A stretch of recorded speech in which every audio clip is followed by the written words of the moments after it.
Is there anything you would have done differently? We reported a true story. Our colleague Brian Williams is back in Kuwait City tonight after a close call in the skies over Iraq. Controversial Supreme Court nominee Brett Kavanaugh and questions about Kavanaugh's drinking in the past. Sean Hannity, come on up, Sean Hannity. Today, Andrew Cuomo is having a moment. Hello, I am Chris Direwall. And I'm Eliana Johnson. Welcome to Ink-Stained Wretches, where we break down what's going wrong and what's going right with the American news media. Eliana Johnson, happy West Virginia Day to you. What does that mean? Well, I'm glad you asked, because on this day, we're recording this on June 20th. On June 20th, 1863, West Virginia became the 35th state of the Union, born of the Civil War. 55 western counties rent from the side of the Old Dominion of Virginia. West Virginia seceded from the seceded Virginia in 1861.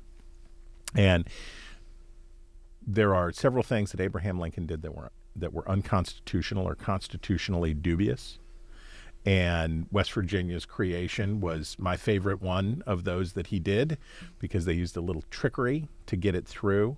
They claimed that the government of West Virginia was actually the government of all of Virginia, and approved the petition for the state to be divided. And I love the Civil War.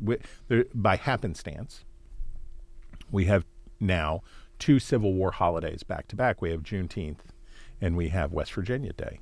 And I'm into it. I like it. Does Minnesota have a day?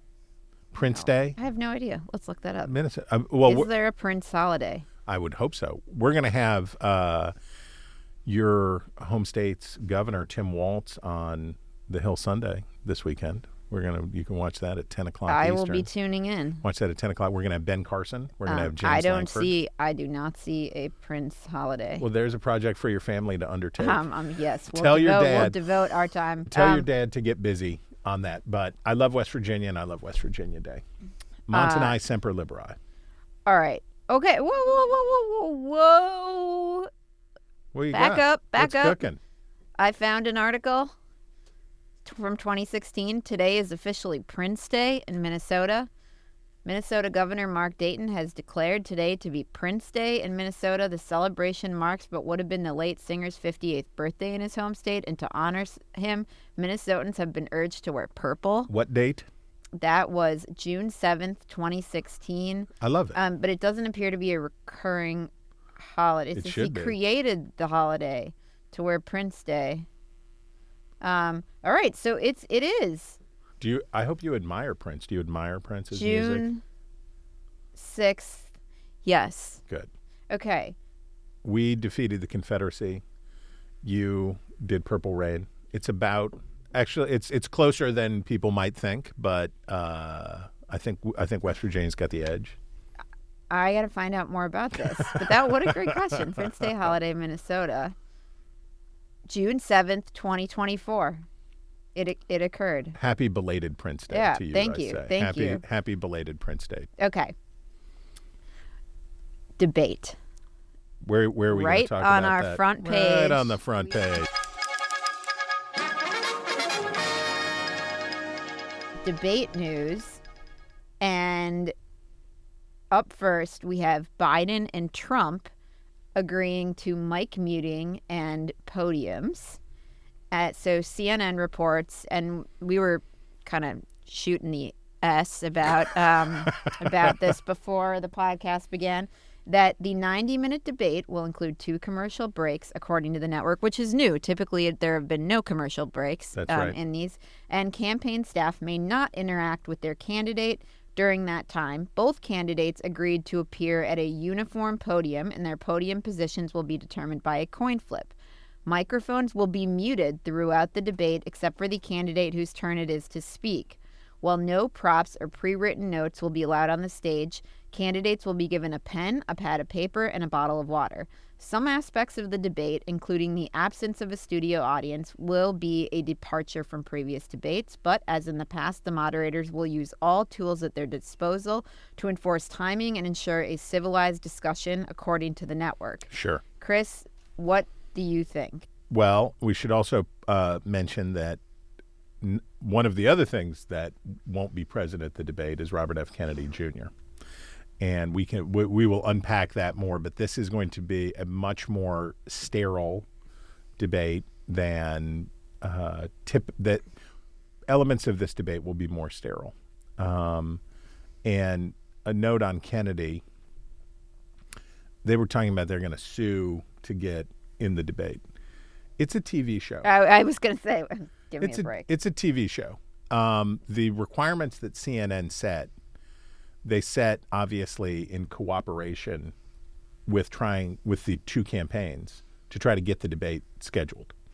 And the idea that the federal government has an interest in how that there's some federal cause of action for what CNN does on its TV shows seems pretty preposterous to me. But the most important missed part in the Kennedy story, and I promise I will answer your real question, but to me the most interesting part of the Kennedy story is, and Nate Moore, who's back from hiking Mount Rainier and looking like he did not die up on the mountain, and that's good, will back me up on this. Kennedy's vote share has declined consistently since, I don't know, March or something. And so he wasn't going to make it anyway. But the question is, will these rules actually help Trump? The rules are designed to help Biden, right? Not having an audience there and the microphone muting for Trump. These things are designed to help Biden. These are things that Team Biden requested. Can I just say one thing? You can say anything.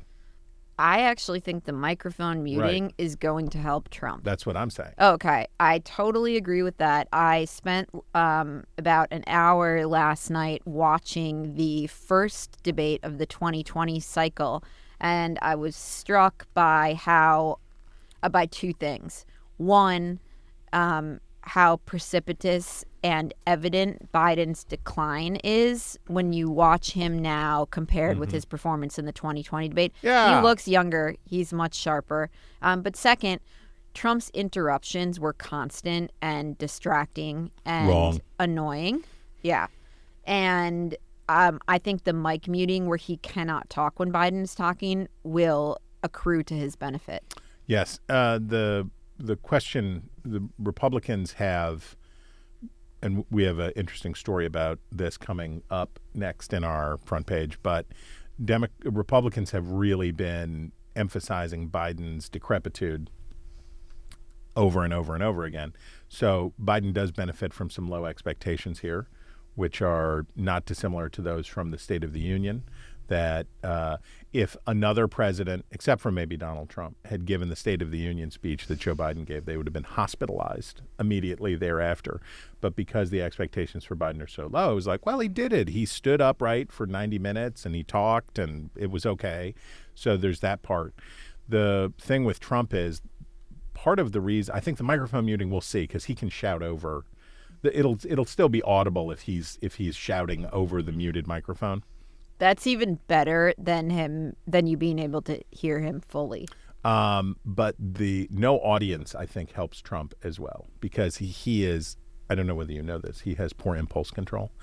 And having an audience there to play to That's interesting. I hadn't thought about that. Now, what will be hard for Trump is, I would imagine that Donald Trump hates Jake Tapper like God hates sin. I would imagine that Donald Trump's burning, crackling resentment for Jake Tapper will be very hard for him to constrain. And just I would re-up my Han Solo election theory, which is that if Donald Trump were frozen in carbonite today, he would win the presidential election. If they froze him and did not thaw him out again until the day after the election, he would win handily. The person who can lose the election for Donald Trump most rapidly is Donald Trump. And with only 2 debates and a decently long stretch, something like, 90 days, 60 days until the next debate, that'd be a long time. That'd be a long, if he does have a bad performance, that'd be a long time for it to hang out. Look, I think they probably will end up not impacting the race either way all that much. But Trump just needs to look like an inoffensive Or- alternative yeah. to a president whose Frozen in approval carbonite, ratings right. are underwater. But that's actually a relatively high bar for him. Yes. And we'll see if he can meet it. That is what Biden did successfully in 2020, was being an inoffensive alternative to Trump, you've had whose enough of approval this ratings were guy. underwater. Yep. And he benefited hugely from the pandemic, where he was able to hide underground and not do a lot of campaigning. A lot of this comes down to whether or not Donald Trump, and this relates to his vice presidential pick, a lot of this comes down to how well Donald Trump thinks he is doing.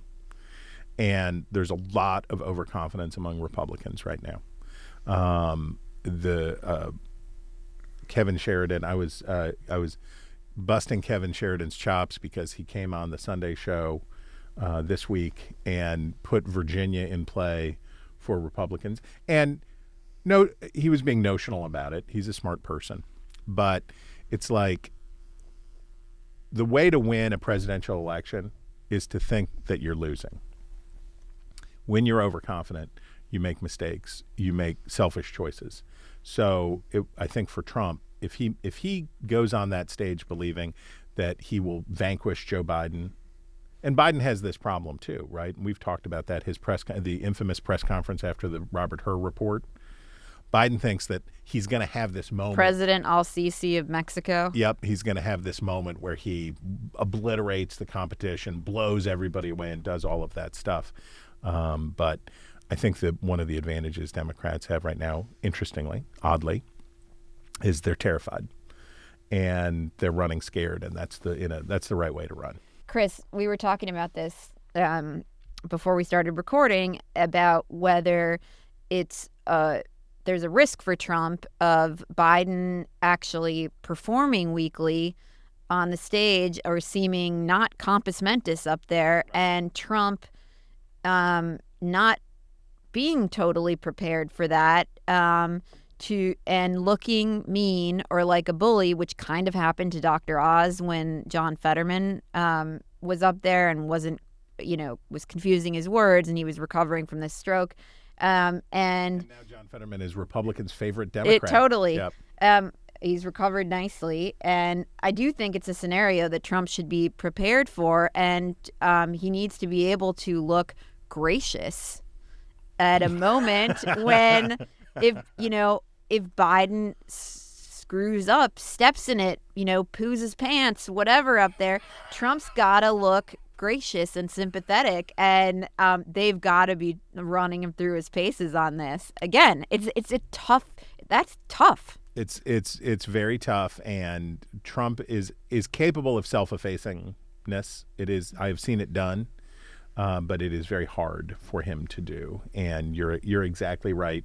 The Barack Obama mastered the most popular energy of his era, which was high-minded regret. That he spoke with a sigh, a heave of the shoulders, and a You're sigh. likable enough. Yes, a heave. Well, that he had his flashes, right? I was just about to say he had his flashes. You're likable enough, he said to Hillary. The 1980s called, and they want their foreign policy back. He was at his worst when he was chippy and tart, but at his best when he spoke with high-minded regret about the ways in which these people were wrong, and unfortunately wrong. And if Trump could summon some of that to talk about a president who is very evidently, very obviously struggling in parts of his job. Chris, up next, you flagged this item, when Democrats cry fake news. Nick Cataggio. By the one and only a la pundit. Yes. And this is about, and this is relatively new in the past couple months, when Republicans, conservatives have called attention to videos of Biden being confused on stage, mumbling, or wandering off at events and needing to be pulled back. They've said that those videos are deceptive and you got to look at the fuller picture. So he writes, The closer we get to Election Day, the more cutthroat the efforts to spin the candidate's health will get. Biden supporters have already resorted to circulating deceptively favorable edits of one of the president's bad moments to minimize their awkwardness, in fact.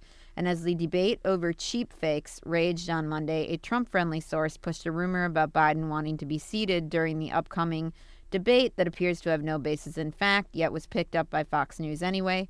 Each time Republicans raise an uproar over a new Biden bad moment, it conditions voters to treat the next bad moment as more meaningful than they otherwise would have.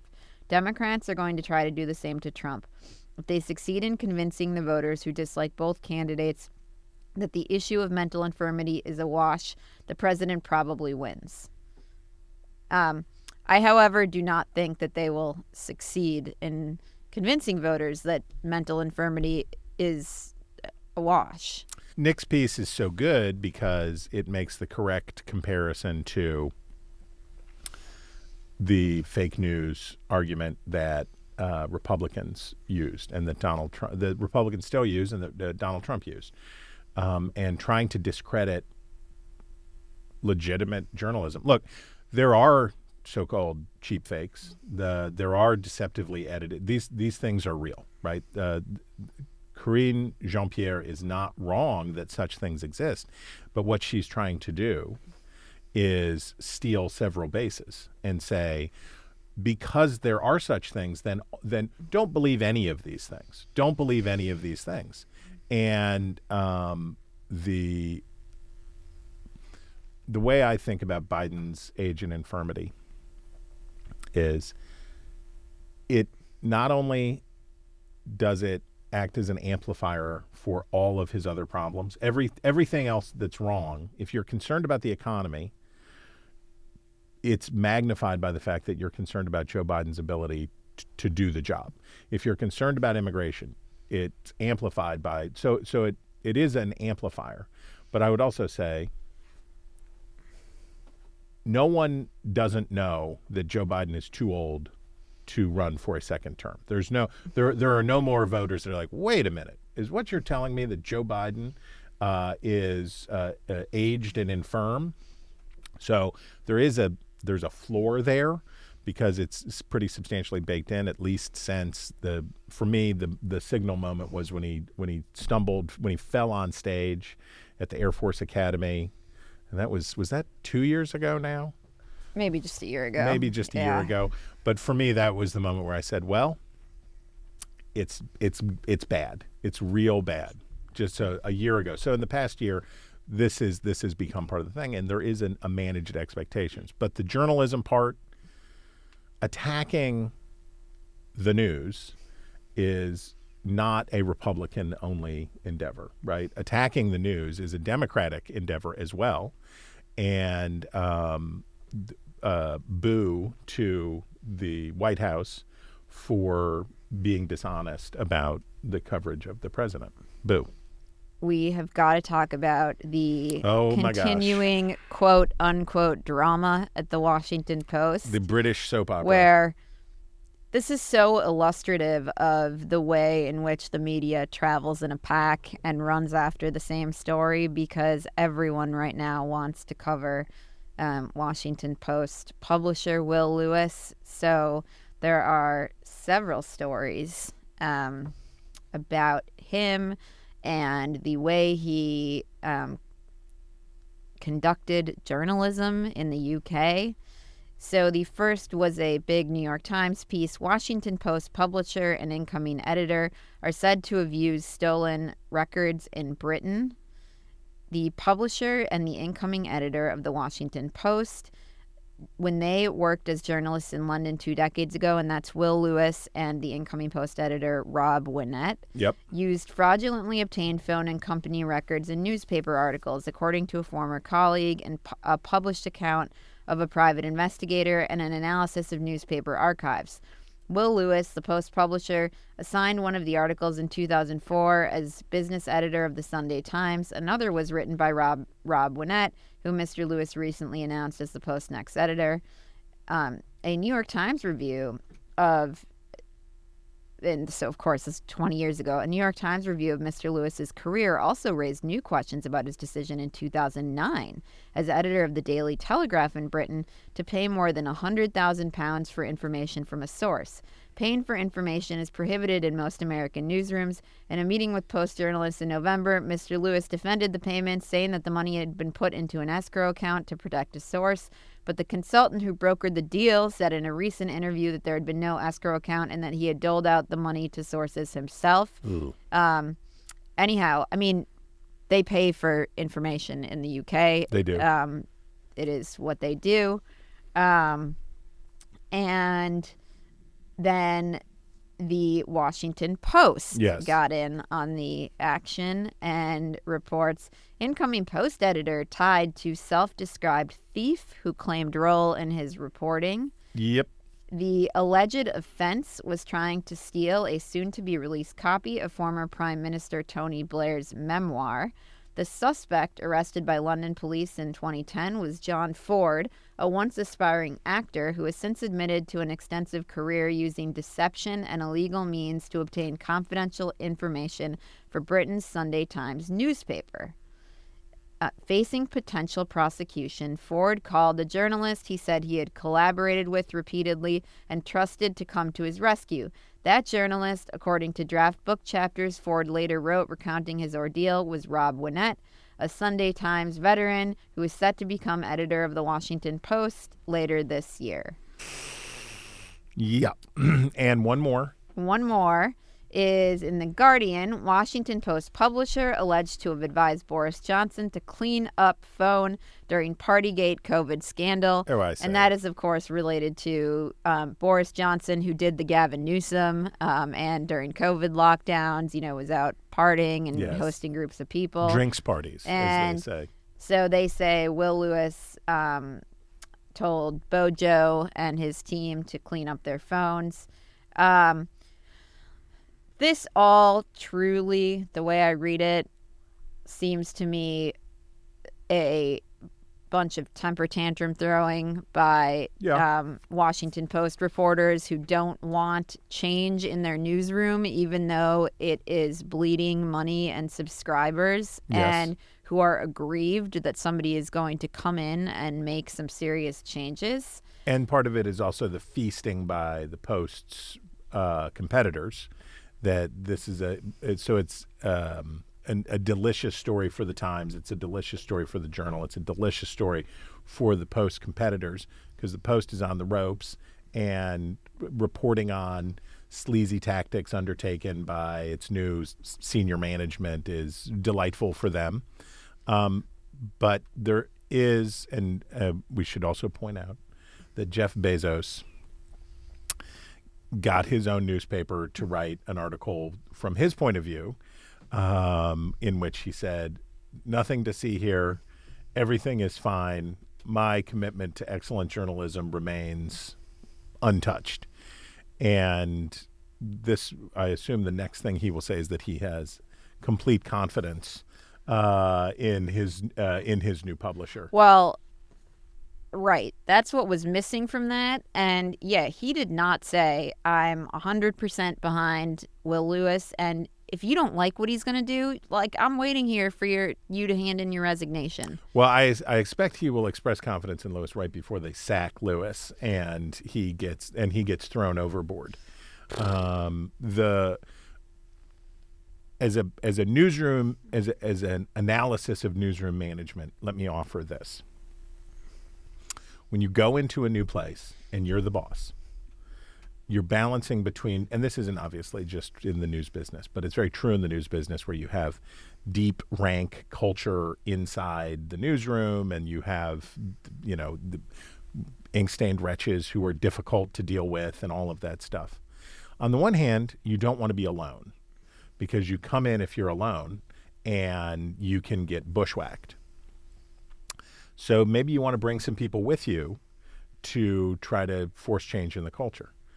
But as Lewis has found out, he brought in his friend and the guy he had worked with and said, I need another person to do it. And what it has ended up doing is multiplying, right? There's been a multiplier effect because they're being lumped in together, and Lewis brought in this guy, and they have the same kind of baggage, and so they're being multiplied. If I was Lewis, I would have combed through the ranks of Washington Post formers.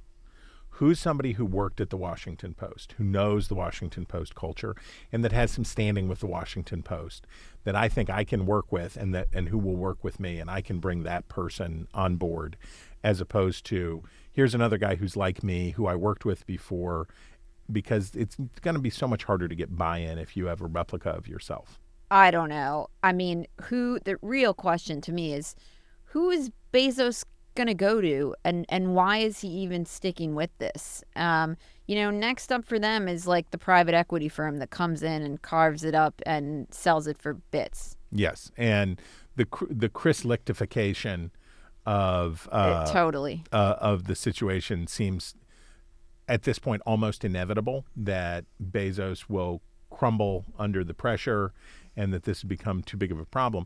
And you have to wonder, if you're Jeff Bezos, you say, and how long has he owned the paper? 4 years. I'm longer than that. 2013. Oh wow, 11 years. So if you're Jeff Bezos, if you're Jeff Bezos, you're thinking every day, why did I buy this thing?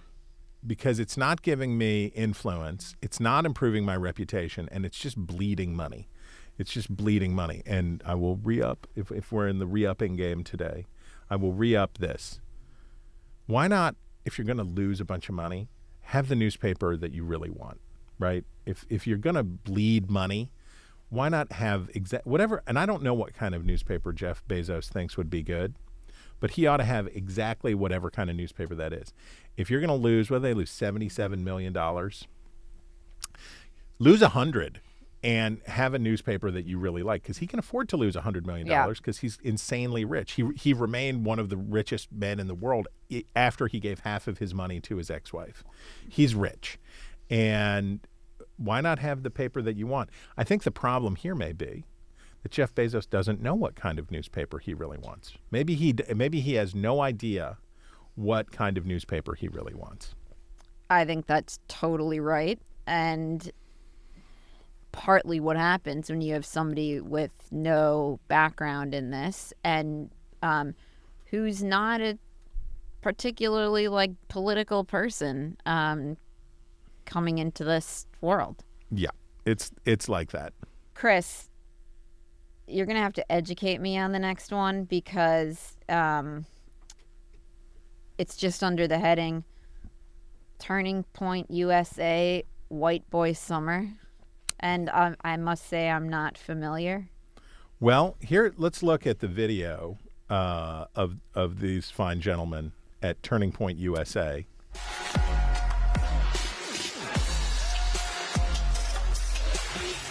The flag says White Boy Summer.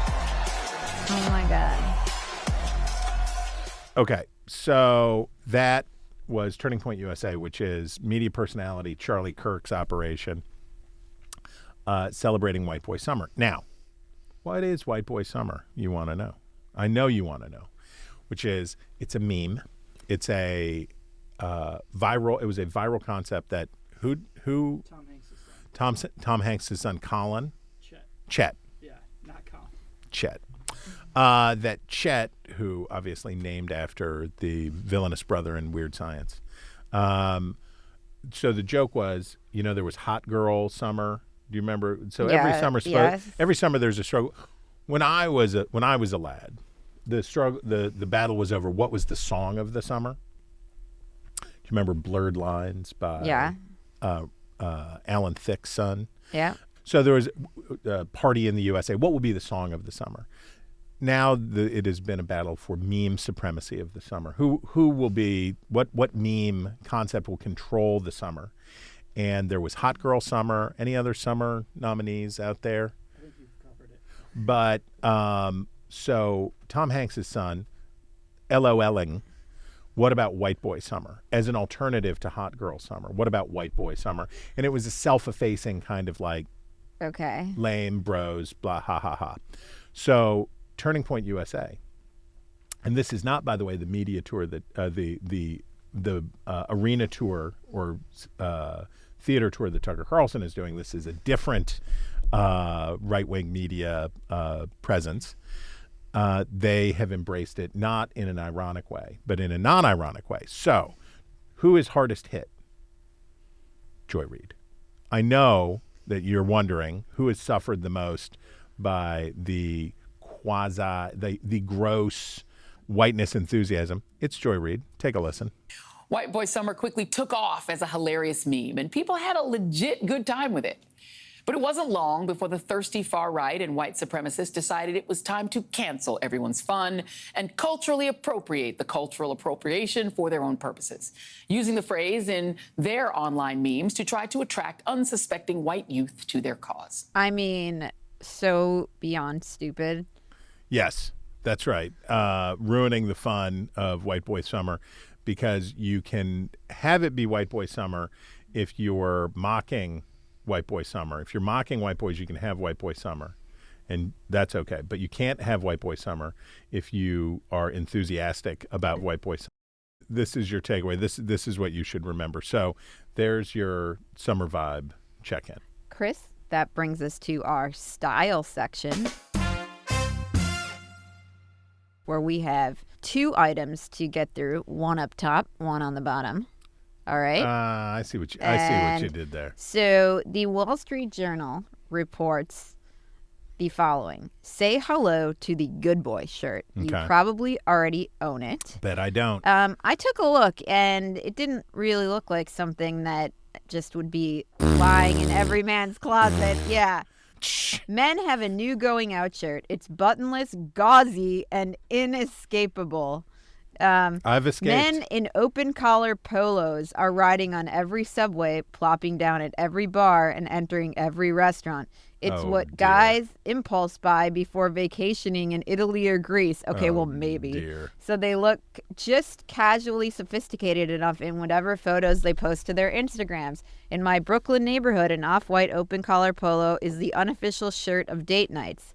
The open collar style, quote, is definitely replacing their professional piqué polo, said Corey Robinson, chief product officer at Abercrombie & Fish. The resurgent mall brand introduced the style around 5 years ago, coinciding with a revived interest in breezy summer shirts a la Talented Mr. Ripley and later Knives Out and White Lotus, and now carries nearly 30 versions of the buttonless polo, all for under $100.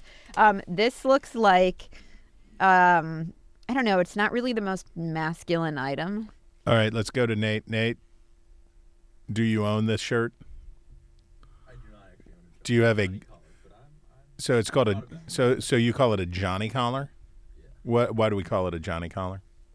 It actually, I didn't know. It was explained down there. It's named after someone who popularized Johnny Unitas. So basically, the standard can be met for this garment if it has no buttons on the placket. So you could have a polo shirt with a deeper placket, but no buttons on it, and you're there.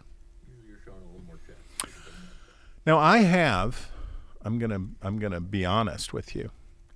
I have a navy blue terry cloth polo shirt that does not have buttons on the placket. So perhaps I am guilty of the very thing that I deride.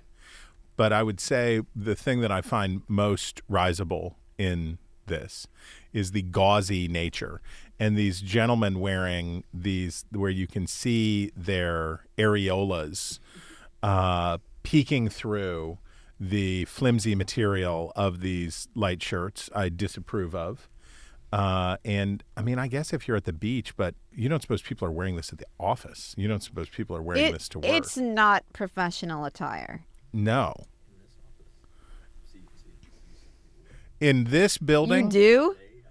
This building? It's not super masculine, I don't think. Not only is it not super masculine, which is fine, you dress masculine, not masculine. It looks ratty. I don't know. I disapprove. I'm coming down. I would not wear my thick and absorbent terry cloth polo shirt. That's something that you would wear if you're going to the pool, if you're going to the beach, if you're going someplace like that. But you certainly would not wear it out. So, but I guess this is an improvement. when I was young, the going out shirt for what was the going out shirt of your era? What would gentlemen wear? Oh, I don't know, gentlemen. I was thinking about myself, of course, which was like the layered tank tops were really cool. Okay. It was like 2 or 3 tank tops Different or like colors. 2 polo shirts. Well, Like, layering up polo shirts until my Steve gosh. Bannon ruined it for so everybody. ridiculous. But what? So when I think of the going out shirt and all dudes everywhere in America have a going out shirt that is in their closet. Colin has A going out shirt? My husband just wears a button-down shirt and jeans. but he had. It's like Nate Moore's shirt and jeans. I'm going to tell you that in your husband's closet, he's got a couple of shirts that are like, that's a date night shirt. That's a going out shirt. That's me and the boy. When your husband goes to Las Vegas or when your husband goes to wherever. I don't think so. He has a shirt. You can ask I'm him. going to ask right now. You can ask him but don't. I'm going to say, do you have a special shirt No, you say, wear? do you have any shirts that you would Okay. consider, quote, going out? Okay, I'll ask that. Close Any quote. shirts you would consider going out shirts? This is all. Okay. Colin, will you cop to having going out shirts? Different. They're different from your work shirts. Not as much anymore. But you know what I mean. Yes, I know A exactly. going out shirt. So when I was a young man, the going out shirt had a real. I did not wear this, but had a real Night at the Roxbury energy. It was a stripy shirt in a bold pattern, and it was a button-up shirt all the way, and it was giving real bar bro kind of thing, and you could tell when guys were out because you could see moving in a pack. A group of young men, all with striped button down or button up shirts, moving down the streets. So this is, I guess, compared to that, Matt. All right. Well, let's get to the Yeah, the stuff crux of on the the matter. bottom. Yeah. Yes. The New York Times had a great piece. A sock war is afoot between millennials and Gen Z. Social media is awash in another intergenerational fashion debate. Ankle socks or crew socks? And Wait. Hold on. My husband got back to me. Okay, we've got breaking news. He said, "Oh, okay." He's so nice. He said he does. He has a couple button downs, but I'm always down for recommendations. So I'm right. Then he said can't be polo either. Just saying.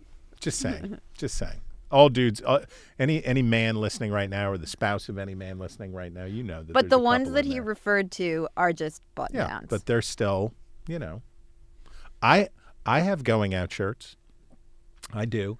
I have a LL Bean brick red washed linen-y kind of shirt, and I have a denim-y kind of chambray-ish shirt that I would never wear for anything else, but might, if I was called upon to be cool, fail at being cool, but might wear that to demonstrate that I was being casual, but also, as they said in Talladega Nights about the tuxedo T-shirt, it says, what does he say? I want to be formal, but I'm here to party. That's what your going out shirt Okay. is supposed to say. And for women, it should just say I'm here to party. I'm here to party. Yeah. That's right. Okay, so the about sock the socks, divide. yes.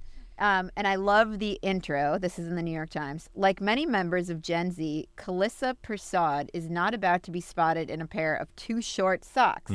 Miss Prasad, 22, who lives in Queens, almost exclusively wears crew socks that reach her calves. I've gotten so used to not seeing my ankles that it would be really jarring if I did. Sure. Knight Naronya, 18, who lives in San Diego, recently threw away all of his socks that hit below the ankle.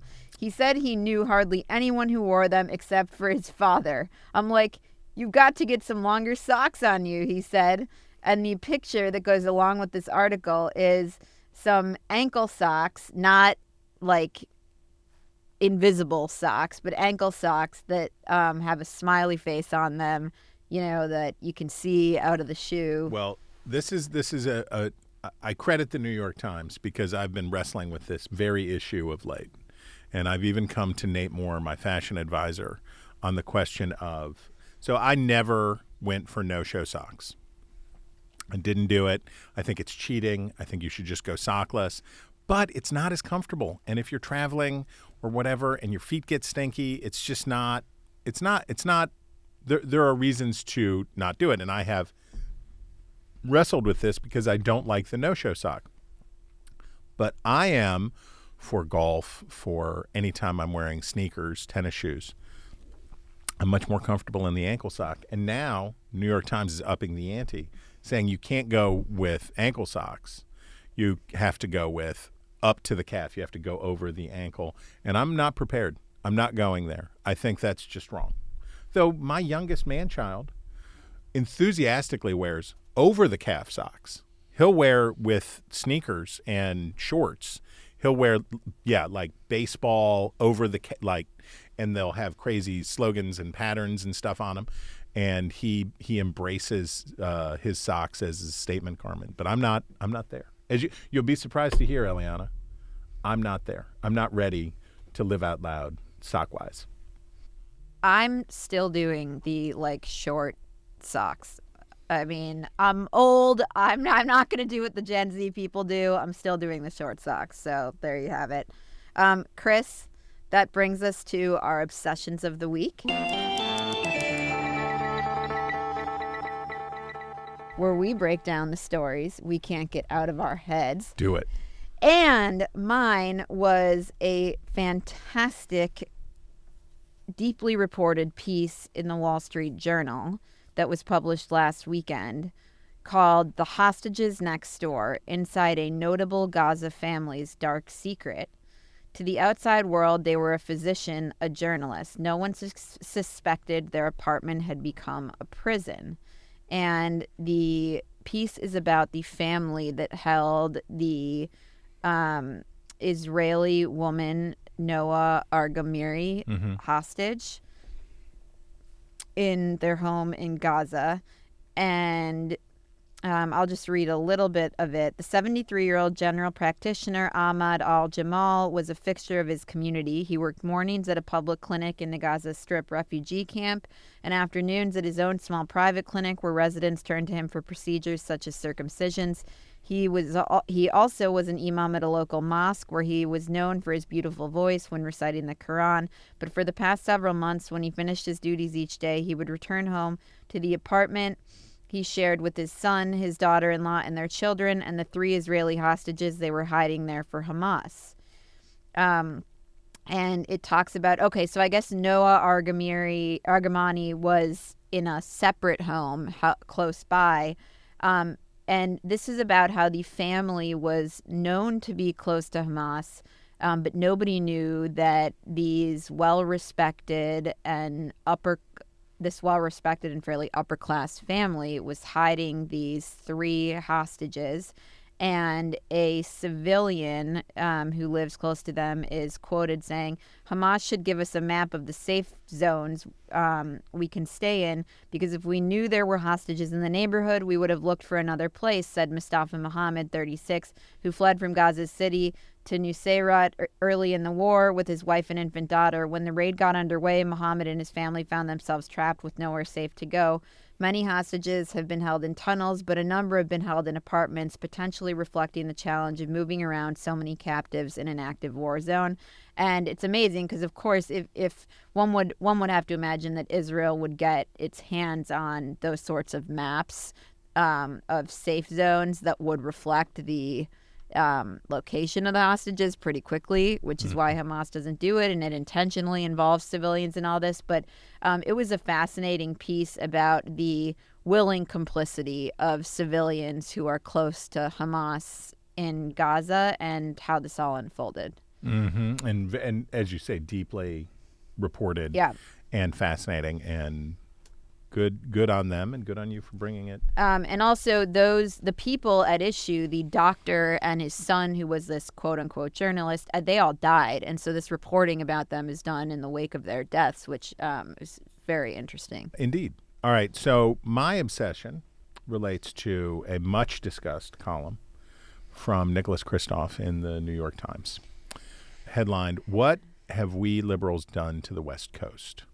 Now, I will start with my critique. I bring this column to praise it, But I will point out this little facileness, slightly facileness in it, where he argues that Democratic states enjoy a life expectancy 2 years longer than the Republican states. Per capita GDP in Democratic states is 29% higher than in GOP states, and child poverty is lower. Education is generally better in blue states, with more kids graduating from high school and college. Blah, blah, blah, blah, blah. That's not because they're Democratic states. That's because they're rich states, and rich people are increasingly Democratic. And that's why that is.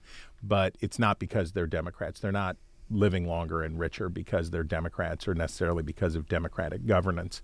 And I think as we point to places like Illinois, we can say that Democratic governance does not always deliver. These things are frequently happening in spite of Democratic governance. So having gotten my harumph out of the way, Christoph points this out to make his case to a progressive audience.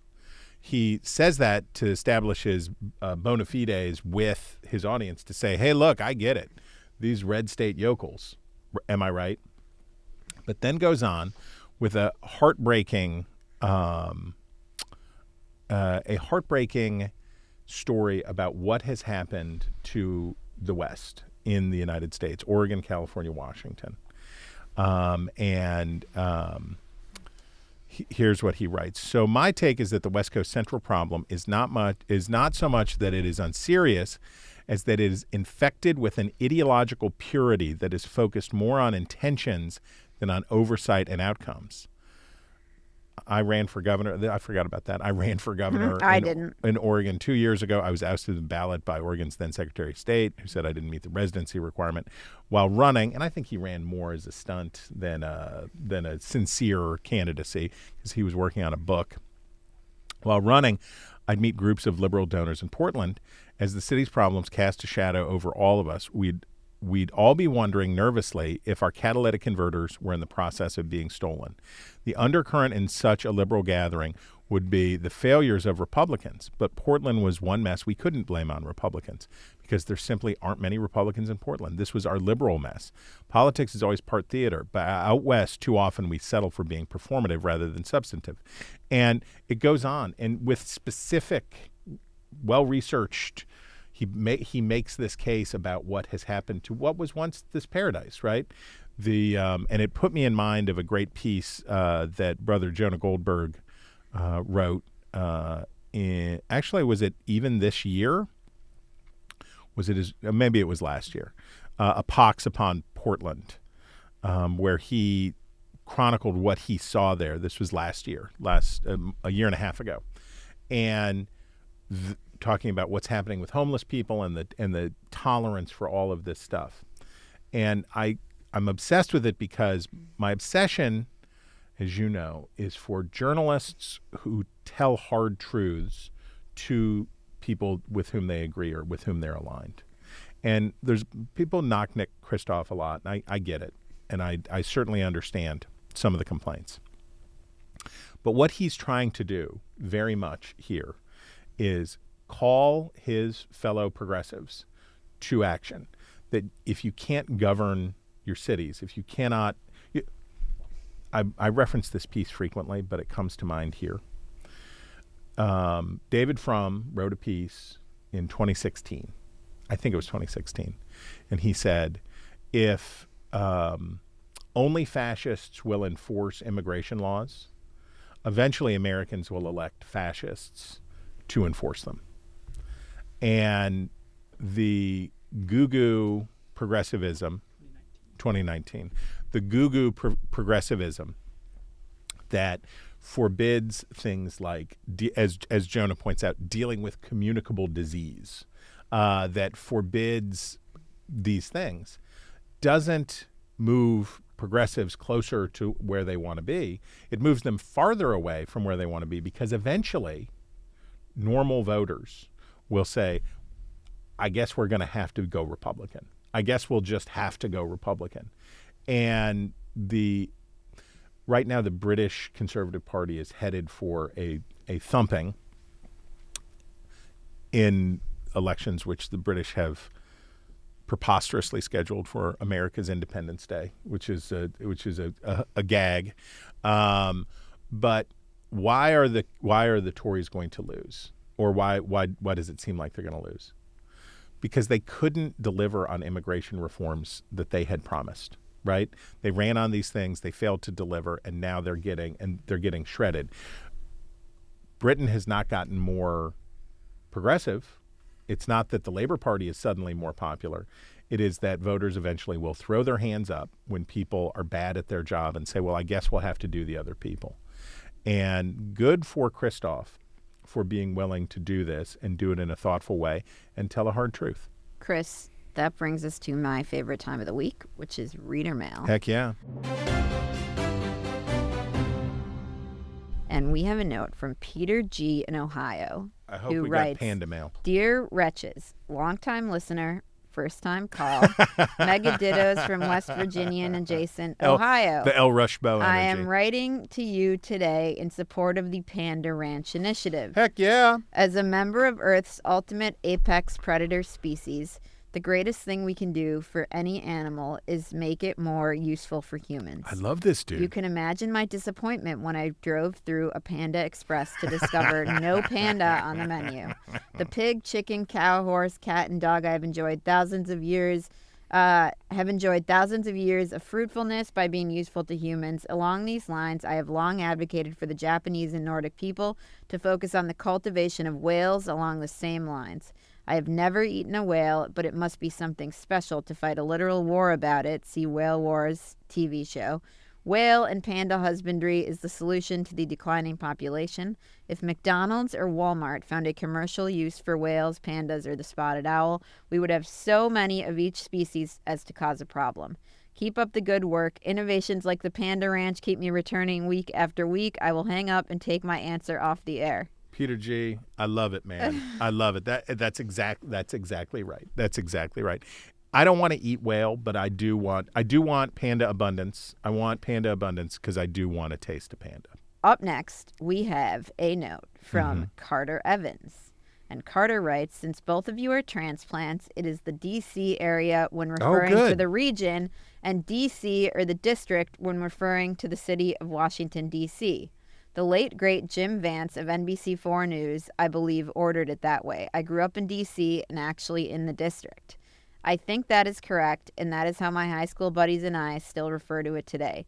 Miss watching that NBC4 News crew growing up at 6 p.m. Hope that's helpful. Thank you, Carter Evans. Thank you. Thank you, Carter Evans. But I guess this is an innovation that I'm calling for. And I get it that the district definitely refers to D.C. And D.C. definitely refers to D.C.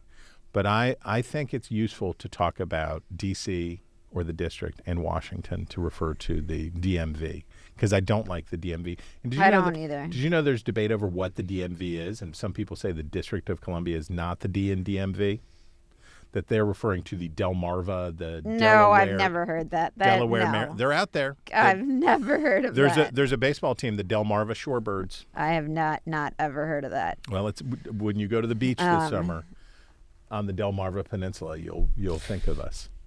All right, Chris, that brings us to your favorite time of the week, where I am forced to to say something nice, but you first. I think I have lauded the work of the Pessimists Archive before. Louis Anslow finds things from the past that parallel doomerism from the present. And Vivek Murthy, do you know why the Surgeon General wears a military uniform? No. Because it's not in the military. There is a uniformed public health corps inside the federal government and have military-style uniforms. So the Surgeon General, I always just wrongly assume that, he must be like a Navy officer or something. But no, it's their own made-up uniform. I had no idea. And they'd made it military-style. So anyway. Okay, I would be just as happy not knowing that, too. So Vivek Murthy published an op-ed in the New York Times advocating a warning label on social media platforms to address possible risks to adolescent mental health. Despite the nation's top doctors suggesting harm, the causative effects on social media on teen mental health is still uncertain and science is not in. But this isn't the first time a Surgeon General jumped the gun in response to concerns about technology in children. C. Everett Koop, who is the only, when anybody says Surgeon General, I only think of C. Everett Koop and his crazy beard. Surgeon General warns video games may be hazardous to youth's health. And this is the in 1982, then Surgeon General Dr. C. Everett Koop would sound a warning about the risks of video games to youth, resulting in, quote, aberrations in childhood behavior. He would note the risks weren't proven, but ensured scientific proof would inevitably emerge. Pac-Man banned in Massachusetts town. Minister proposes Pac-Man age limit, a law to combat Pac-Man addiction. Pac-Man addiction suspected in burglaries is a UPI headline from Corona, California. Not to say that there aren't any concerns about technology or anything like that, but I love this account, I love this site, and I love and it's primo stuff. It is a favorite. All right, mine is a Wall Street Journal piece with the headline, "Do you have what it takes to be a personality hire?" And do you? Who knew? But this is a thing. Productivity comes second for charming employees who make workplaces more fun. If you get further on charm than skill and carry a workload light enough to float atop your bubbly demeanor, then you might be a personality hire. Charismatic employees lay the foundations of positive corporate cultures or leave teammates to pick up the slack. While some people proudly advertise themselves as personality hires on LinkedIn, others roll their eyes. It's annoying, says Lauren Gomez Atwood, a project manager in upstate New York. They always have time to hang out in the hallway, but when do they sit down and work? And apparently there's a viral Instagram video of a girl mocking a personality hire, or like role-playing one, and it is it's very funny. Let's play that. Hi guys! I'm sorry I'm late. You look gorgeous. How are you? I'm very stressed out. We have the big presentation today, and hi. You look so pretty. Caroline and I have worked on this project nonstop. I mean, like, it's our baby. Been up all night about it. Yeah. Oh shoot. What's the project about today? I have no idea. So great. It's great. And then to go along with that, the Journal had a piece. A killer golf swing is a hot job skill now. Companies are eager to hire strong players who use hybrid work schedules to schmooze clients on the course. Standout golfers who aren't quite GPA tour material now have somewhere else to play professionally. Corporate America. People who can smash 300-yard drives and sink birdie putts are sought-after hires in finance, consulting, sales, and other industries, recruiters say. In the hybrid work era, the business golf outing is back in a big way. I'm glad to hear it, and I like that we continue to make everything old new again. So as it turns out, having a winning personality and being a great golfer is helpful in your work life. So Dwight Eisenhower cosigns. Amazing. That is all the time we have for the news about the news. If you have a story you want us to talk about, email us at wretches@nebulouspodcast.com and sign up for our newsletter at nebulouspodcast.com. This has been Ink-Stained Wretches from Nebulous Media, produced by Colin Chicola.